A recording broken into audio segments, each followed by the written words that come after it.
Башкирский государственный аграрный университет. Сюда с очередной рабочей поездкой отправился глава Башкортостана Ради Хабиров. Башкирский государственный аграрный университет открыли в 1930 году как сельскохозяйственный институт. Тогда студенты учились только на растениеводческом и животноводческом факультетах. Теперь в Башкирском государственном аграрном университете готовят специалистов сельскохозяйственных, биологических, ветеринарных и технических отраслей. Этот вуз – один из лидеров аграрного образования в России. В этом корпусе у нас по нашему университету находится подготовка, ведется подготовка по пищевым технологиям, по переработки. То, что нужно нам. Да, вот если вы подойдете сюда, вот можно наш университетский комплекс посмотреть вот здесь вот. Вот мы находимся здесь. Вот мы находимся здесь, и вот это вот инженерный корпус, вот это вот главный наш корпус. Мы очень удобно расположены. Да, вот, компактно все. Компактно. Это вот эти вот общежития, здесь спортивные, здесь вот ветеринарная клиника, мы через него пройдем. Все общежития, все здания корпусов соединены переходами. Это очень здорово. Конечно. И вот он корпус, вот этот вот комплекс, он объединен. Вообще-то проходим здесь. А все, у вас же 8 общежитий, да? Да, у нас 8 совершенно. Все здесь, да? Или? Нет, здесь 2. Находится еще у нас несколько общежитий. В 10 минутах отсюда, в полчасах на братьев Кадамцевых есть. Вот здесь ведется у нас подготовка по переработке. Это технология переработки. Сюда, Ради Фаридович.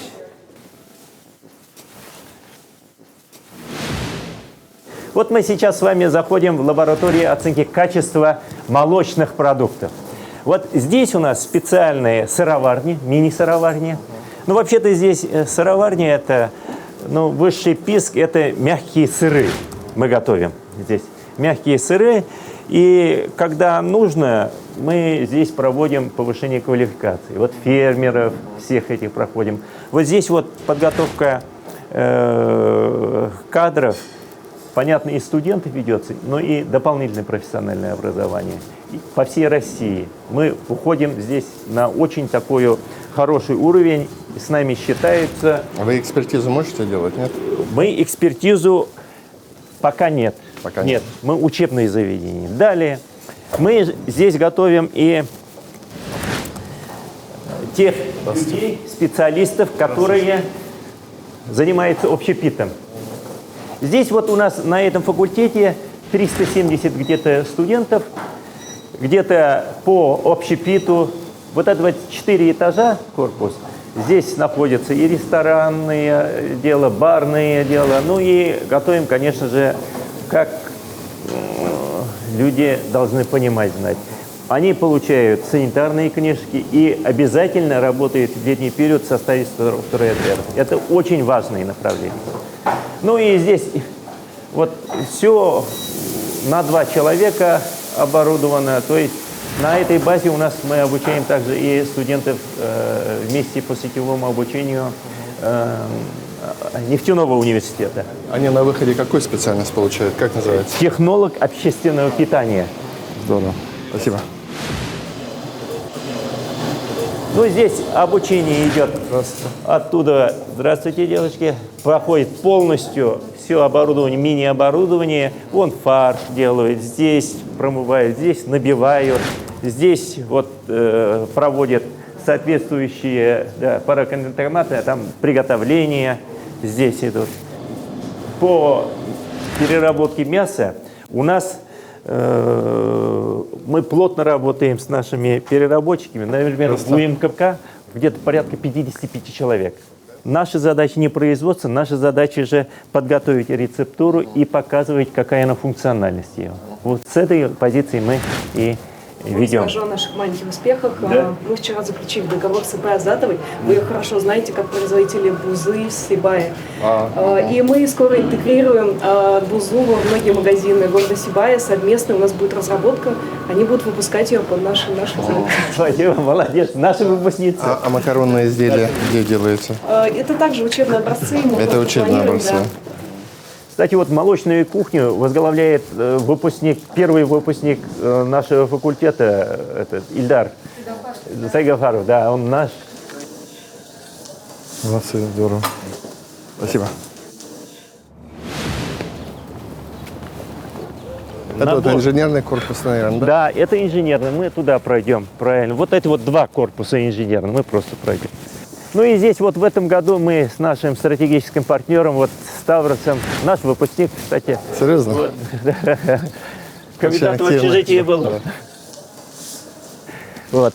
Но не надо говорить, что мы раньше не занимались. Мы раньше здесь тоже очень плотно занимались вопросами проработки генетической экспертизы племенного скота, лошадей, свиней, крыс, потому что по линии Минсельхоза субсидируется племенное животноводство.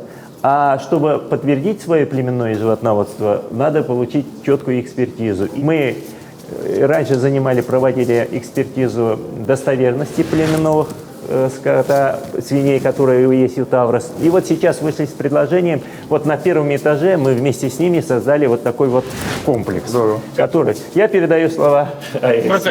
Все очень просто. Сельское хозяйство сейчас стало высокотехнологичным, но все борются за урожай, за производительность, за качество, снижение себестоимости. Это такой опытный наш образец, опытная лаборатория, который в последующем при максимально положительных результатах, если они будут получены, то мы уже уйдем на промышленное, научное производство, скажем так. Вот это, надеюсь, все получится. Пройдемте. Здесь только произвели оборудование, и основная задача Ради Фаридовича это сейчас получить то, что результаты мы уже получили. У нас есть 8 телят-клонов, которые получены путем клонирования, они уже родились, и мы сейчас наблюдаем за результатами, что будет дальше. То есть одно дело получить, а другое дело наша же задача, чтобы они дали соответствующее количество молока, дали мясные породы, показали свои качества. Если они все совпадут, то тогда мы уже начнем жестко это коммерциализировать и уходить в производство. Данный центр позволит давать порядка 40. Ну, давайте так, начнем вот с такой переносной установки. По сути дела, это не что иное, как установка УЗИ. При помощи вот этого шприца, вот здесь я даже сейчас вот так вот проведусь.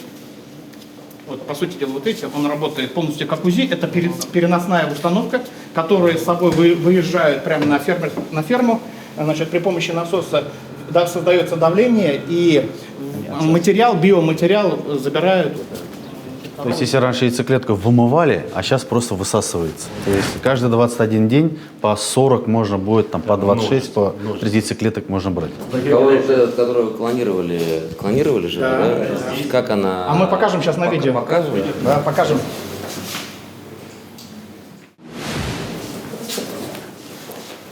По сути дела, когда мы забираем яйцеклетку у животного, мы полностью вымываем оттуда все, и она еще не дозревшая.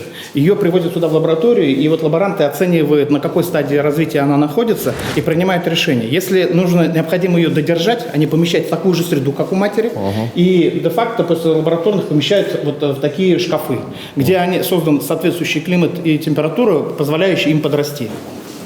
В принципе, вот здесь вот даже через микроскоп сейчас можно посмотреть, там есть яйцеклетка живая, которая размещается. В последующем... Да.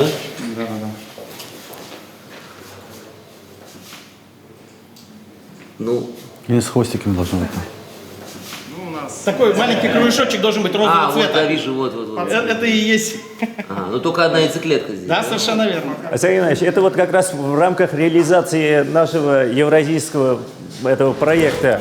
Эмбрионы, значит, здесь помещаем их на температурное хранение, и они здесь дозревают в определенной промежутке времени. Здесь температура, если потрогать, они все тепленькие, температура 37-38 градусов, больше нельзя. И самое главное, здесь у нас есть сразу же автоматический аппарат, который позволяет на картинке видеть, что внутри происходит, каким образом происходит развитие эмбриона. Это эмбриовизор. Она, видите, дробится, то есть отдельные тела, и затем она вырастает просто в один большой организм, то есть делит, дробится, из одной клетки получается целый большой То есть это жизнь, Да, вот смотрите, оно вот в таймлапсе каждые 10 минут это снимается, и вот оно плавает, этот эмбриончик в капле, и мы вот в камерах, которые здесь встроены, это как раз такой, по сути, он такой же планшетный, как и этот, но здесь вот это для как раз для оценки, для науки, чтобы мы понимали, как одна среда влияет на другую, на эмбрион, на его развитие и так далее, чтобы мы могли корректировать и улучшать с каждым разом. После того, как эмбрион здесь вырастает, мы, по сути дела, передаем его сюда, там находится азотохранилище, то есть это емкости для перевозки, замораживаем их быстро, и после этого уже доставляем до хозяйства. И мы вместо одного теленка в год можем получить там 40, 50, 60. Спасибо. Сразу хочу отметить, что де-факто мы, вот осуществляется, кстати, процедура, каким образом берется материал, биологический материал, то есть вставляется вот соответствующим образом аппарат УЗИ, вот игла, и тем самым получают материал биологический. Вот получается, это суррогатное материнство, по сути, да? Вот Да. Они там ничего нет. У них своего ничего нет, это все полностью, это чужое. То есть это из клетки получено. Вот это. И можно от того, в зависимости от того, от кого получили клетку, тот и будет в этом и задан, смысл, да. Радий Фаридович. В этом и смысл, чтобы получить вот таких вот именно качественные по молоку, по мясу, вот именно заданными параметрами.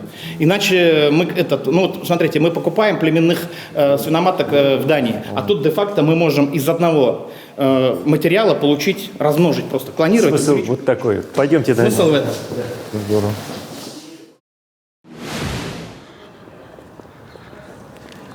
Вот у нас центр автотроники и фирменного сервиса. На сегодня автотроника очень важный параметр, потому что, по сути дела, комбайн или трактор – это компьютер на колесах. И вот управление системами, двигателями, трансмиссией – все осуществляется через компьютер, и умение диагностировать и правильно эксплуатировать машины – это очень важно. Здесь мы видим с вами вот, машину, которую переоборудовали с нашим участием на метан. Это программа только в нашем Минсельхозе, который субсидирует как раз переоборудование. В общем, стоит где-то 460 тысяч, но за счет субсидий это выгодно становится. То есть вы уже на бизнес поставили? Да, это. Ну, здесь я бы хотел показать вопросы, которые у нас на сегодня связаны с эксплуатацией двигателей, эксплуатации машин. Сердце любого трактора, автомобиля – это дизельные двигатели, их двигатели. И вот устройство – это наши разработки, вообще-то наши разработки, которые у нас применяются для оценки работы дизелей. Где какие недостатки. Любая техника, у нее система управления основана на электрогидроуправлении. Здесь выведены отдельные точки, показывает, в каких местах какое давление, и по нему диагностирует качество работы тех или иных узлов. И еще Бассильпостехника, наша база является практики. Вот с ним тоже так. WorldSkills здесь проводили мы, так вот? WorldSkills проводили, российский WorldSkills проводили. 2 года отраслевой WorldSkills. Вот здесь, например, вот эта республика ведется работа по почвенной оцифровке полей, да? Это очень здорово. Вот наши студенты агрофак, потом землеустроители учатся составлять электронные карты полей, хозяйств. И идем дальше. Вот это вот пробоотборник анализирует состав почв. Он едет, быстро втыкает, получает эти... Сами да, собрали? Нет, вот это вот, оно стандартные, вот это вот не сами, а наши разработки тоже есть. Эти 2 штуки мы закупили их, и летом выходим на практику. Оцифровка полей проводим и почвенный анализ. Агрофак уже дифференцированно может вносить удобрения по составу. Какую специальность получают? Здесь инженеры, да? Или это как? инженеры. Инженеры, это да? инженер-землеустроитель. Получает геодезия, мы проводим, да. Вот. Здесь вот мы сейчас зайдем в одну лабораторию, она знаковая. Почему? Потому что таких лабораторий у нас очень немало. Здравствуйте. Здравствуйте. Здравствуйте. Здравствуйте. Здравствуйте. Вот, присаживайтесь. Здесь лаборатория вместе с Бассильпостехникой организована. Вот он нам поставил трактор. Он у нас представляет попечительский совет. Мы его чуть-чуть, с ним хорошо работаем. Наш выпускник, да? Вот узлы и агрегаты. Здесь непосредственно выводит сюда, и то есть смотрится, какие ошибки, какие условия работы. Все это можно видеть и анализировать, что проводится, что делается. Это вместе с ними мы отработали, потому что вот эти узлы и агрегаты инженер должен понимать. А это какой факультет здесь? Здесь механический мехфак, да? Мехфак. А какой курс? Какой?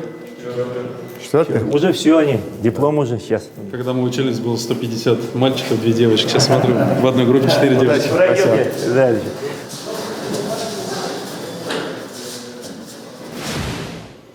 На медфаке у нас, Раиль Фаридович, где-то порядка сейчас 370 студентов. Здесь вот становочный парк, здесь сопроматы изучают обязательно, потому что без инженерной подготовки нельзя. Хотя мы аграрный вуз считаемся. Ну вот пройдемте отсюда. Вот здесь механика, она всегда как была и есть. Вот она вот... Вот привод, да? Привод видит, тормозная система. Здесь как она работает, все это. Включите, пожалуйста. Вот. Например, все эти техника разрезана, видно. У нас комбайны разрезанные есть в том корпусе. Потому что человек должен знать. Конечно. Здесь испытание тракторов проводится. Просто ради интереса, вот характеристику тяговой, вот смотрите, проверяет подвеску, как работает. Как работает подвеска. Система, которая позволяет оценивать безопасность систем автомобиля, которая обеспечивает это рулевое управление, система подвеска, тормозные качества. Здесь трактор на беговых барабанах оценивает все тяговые усилия. Тяговые усилия, здесь маленький трактор ставим, потому что на какой передаче, в итоге, на какой передаче надо эксплуатировать трактор, где больше у него КПД определяется. Здравствуйте. Здравствуйте. Вот художественная ковка мы делаем. У нас на территории университета мы также различные устройства, различные... Вот я вижу. Мы это все сами делаем. Сами делаем. Да? Пойдемте дальше.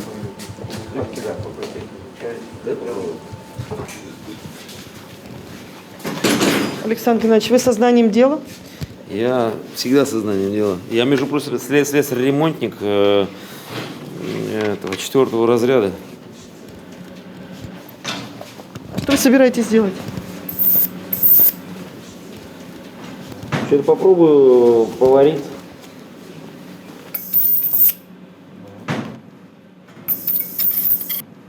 Александр Геннадьевич Сидякин, руководитель администрации главы Республики Башкортостан. Спасибо. Держите. Александр Геннадьевич, ну вы мастер.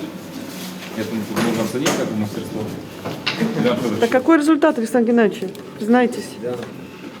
Тут всего лишь 4 ошибки Из скольки? из возможных 100. Очень хороший результат. Спасибо. Лаборатория пчеловодства. Впервые в мире проводятся исследования, по, Раиль Фаридович, по оценке, как живет, как работает ульи. В Бурзиане у нас установлены на живых бортях датчики и смотрим, какая температура внутри, снаружи, как рой и так далее. Исследования, результаты будут обязательно, мы их на Апимонде доложим. Это очень важные, очень нужные направления. Молодцы. 2 зала борьбы у нас. Ух ты. Да, всегда отличались вы. Да, мы здесь по лесное дело мы обучаем. Лесное дело, это один из таких... Оранжерея, да, получается? Да, зимний сад. У нас зимний сад. Раиль Фаридович, если вы посмотрите, то надписи везде есть, что это такое, откуда. Раиль Фаридович, мы хотим в рамках подготовки к Апимонде все отремонтировать. Минсельхоз представлены, все проектные документации, госэкспертиза вся прошла. просьба, чтобы поддержали. У нас вот Патрушевым подписано, что организация мероприятий, все это, да? Чтобы вот это вот заменить. Мы хотим вот такие вот сделать. Все нормально сделать. Просто вот там поддержать нам надо. Минсельхозовская. Ладно, давайте. Пройдемте дальше. Рафич, красиво как-то, даже нереально, что у нас такая Ну, красота. похоже, все своими руками сделано. Это вот. Да. Ну, и зелёное же. учебный процесс, да. И очень необычно. С душой. Да. Мы среди аграрных вузов по механике, энергетике лучшие. Вот секундочку просто зайдем. Вот одна из таких направлений энергетических лабораторий. Вот, например, холодный туман. Они отработали. Понимаете, вот биопрепаратами нельзя обрабатывать, когда они горячие. Они теряют свои свойства. Поэтому мы их ультразвуком. Это разработка их ноу-хау запатентованная. Холодным туманом заряжают отрицательными ионами, и расход меньше. Перевести сельское хозяйство также на электротягу, потому что не только автомобили, а и за сельским хозяйством не только, допустим, понятное дело, в ближайшее время пахать не можем, а такие операции, как опрыскивание, исследование посевов. Это работающее изделие? Это работающее, да, мы получили Работающее. Золотую в Москве. А запас хода какой у него? Тут Это же... на 45 километров, 2 аккумулятора, 4 колеса стоят, каждое колесо по 750 ватт, установленная мощность 3 киловатта. Ради Фаридович, следующие, вот это вот наши разработки. Ими вообще-то субсидируется Минсельхоз, установка вот на тракторы «Беларусь», которые собирает Башсельхозтехника. Вот, это Редукторный наши привод, полностью мы сами печатали их, кто-то считает редукторный привод. Это такой. А здесь уже мы тоже золотую медаль получили. Это бесколлекторный двигатель. Это вот японцы так В делают. Минсельхозе России. Спасибо. Очень даже. Очень даже. Пойдемте дальше. До свидания. Ветеринарный факультет. Всего 5 ветеринарных факультетов, которые имеют российскую, сейчас в российском плане, мы хотим получить международную аккредитацию, получаем, чтобы наши дипломы признавались в Европе и в Азии. Это очень важно. Вообще, ветфак, наверное, конкурс большой, да? Очень. 600 человек здесь, 603. Самый высокий конкурс. И Вот именно на ветфак, да? Да. Здравствуйте. Пройдемте здесь. Здесь у нас организовано соответствующее оборудование. Ну и даже оборудование есть для проведения лапароскопических операций. Это мы с медом сделали, чтобы мини-инвазивные такие моменты. Это очень важно. Вот там у нас животные. Здравствуйте. Здесь вот это вот на сегодня современные животные, оно примерно такое должно быть. Оно, вот те, которые у нас клонируются, оно в 1,5, наверное, раза больше. Крупные такие, да? Продуктивность. Да, это... Вот, понимаете. Там наша вот башкирская лошадь маленькая. Ну и, естественно, здесь вот вопросы, связанные с чипированием. То, что вот с Азат Салаватовичем мы делаем, это очень важно и нужно. Это мы все эти методики Здесь прорабатываются. Обязательно, обязательно. С управлением ветеринарией мы Спасибо, очень удачи. плотно работаем. Почему? Потому что там обустроится очень много наших выпускников. Вот нельзя говорить, вот где больше, где меньше они востребованы. Но вот позапрошлом году, например, выпустилось 60 ветеринаров, 27 устроилось в управлении ветеринарии, всего 2 в сельские хозяйства. А в прошлом году выпустилось 80 человек. Сельхозпредприятий 13, а в управлении ветеринарии 9. То есть вот в зависимости от... Непосредственно до хозяйства не доходит, да? Территория, Раиф Фаридович. Здесь обязательно вот ветра нет. Здесь мини-ветростанции, что делается, как. Вот СК-4, мы на них начинали работать в свое время, комбайны. Мы их не выбрасываем, выбираем, показываем. Здесь обустраиваем уже наш университет вот с последними. Все это вот у нас сейчас... Летом, если посмотреть, здесь опрыскивается, смотрится. Раиф Фаридович, я вот в рамках реализации евразийского носа, Александр Николаевич тоже говорил, вот мы проводим работы, вот будем модернизировать теплицу сейчас, до следующего года. Дальше, вот лаборатория молекулярного растежения, размножения растений. Здесь будет вот, здесь уже практически аукцион, конкурс мы объявились, летом должны всю эту работу сделать. Стадион – это будущее. Мы планируем открыть для города проход. Вот там это музей старой техники, эксплуатирующейся при почвообработке. Ну и здесь вот эти вот растения. В университете 100 видов деревьев и кустарников. Мы вот такую ставим. Ну и вот в рамках подготовки к Апимонде мы вот эту документацию подготовили, все на что, чтобы посады сделать. Одна из базовых площадок здесь будет, как у нас в Апимонде? По Апимонде, да, одна из будет здесь, да. Радик Федорович, вот посмотрели статистику. До 30 лет специалистов в сельском хозяйстве у нас 7,9%, а старше 50 уже 38%. Да. И налицо дефицит, причем конкретный. Да. Ну вот мы как раз сегодня и проводим сельский час здесь в университете. У нас основной вопрос – это обеспеченность кадрами на агропромышленном комплексе. Это довольно сложная ситуация, мы испытываем потребности. Во-первых, не хватает. Университет не может в достаточном количестве, у них нет возможности. Плюс то, кого они выпускают, они все не доходят соответственно, до села.